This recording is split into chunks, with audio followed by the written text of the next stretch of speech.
enfin, Aurélien Fleureau, vous avez déjà regardé les programmes télé du soir, ce qui vous donne un super pouvoir supplémentaire et surtout un atout considérable pour nous, car vous pouvez nous dire si par exemple le monde de Jamie sur France 3 ce soir vaut le détour. Mon premier super pouvoir, c'est de pouvoir vous remplacer déjà quand même sur cette chronique. Oui, je suis pas sûre, mais bon. France 3, 21h, le numéro du monde de Jamie consacré à ces animaux qui nous font du bien, qui nous protègent, qui nous sauvent, qui nous soignent. Les équipes de Jamie Gourmaud et Églantine Émeillé ont suivi pendant plusieurs mois la formation de Nook. Lui, c'est un jeune chien d'avalanche, et de Mezzo, un chien guide d'aveugle. Vous ferez aussi connaissance avec Lyoda. C'est un Malinois qui est membre des forces spéciales au sein du 1er RPIMA de Bayonne. Il intervient sur des zones de guerre. Sit, look, né, c'est ça, tout noir. Yoda a appris ce langage codé et il réagit instinctivement aux ordres qu'il reçoit par talkie-walkie. C'est ça, tout noir. Là, en fait, on va employer ce système pour s'assurer que ce bâtiment est vide. Donc ça nous permet de checker un bâtiment sans se mettre en danger et sans surtout se dévoiler et faire de grosses manœuvres.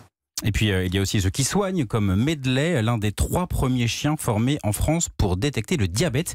C'est un caniche royal qui a tout simplement changé la vie d'Hugo en anticipant ces crises. Et puis, vous découvrirez également des chevaux qui jouent un rôle d'aide-soignant. Ça s'appelle l'hypothérapie. Je ne connaissais pas, aussi bien auprès d'enfants que d'adultes. Alors, les 2 mascottes de ce documentaire, ce sont les 2 chiens que les équipes ont suivis pendant plus d'1 an. Oui, parce que c'est vraiment bluffant de voir leur formation, leur évolution. On voit Nook, le futur chien d'avalanche, qui au départ est hésitant, il a un peu peur du vide, et puis au fil des mois il gagne en confiance grâce aussi à la relation avec son maître.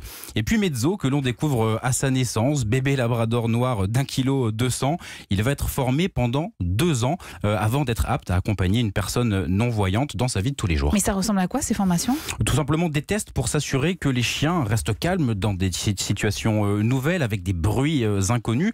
Parce qu'à terme, c'est le chien qui devra rassurer son maître et en tout cas ne pas le mettre en danger. À la fin de sa formation, Mezzo connaîtra une 50aine de mots pour comprendre chaque situation, comme ici, où il apprend à guider son maître dans la rue en évitant les obstacles. Il marque un arrêt pour me signaler « Attention, c'est étroit », mais après c'est à lui de se débrouiller pour que ça passe, même au ralenti. Mezzo, allez, va devant. Donc là, il a vraiment tenu compte de votre présence physique ? Oui, on lui apprend que son corps, maintenant, ça devient le nôtre.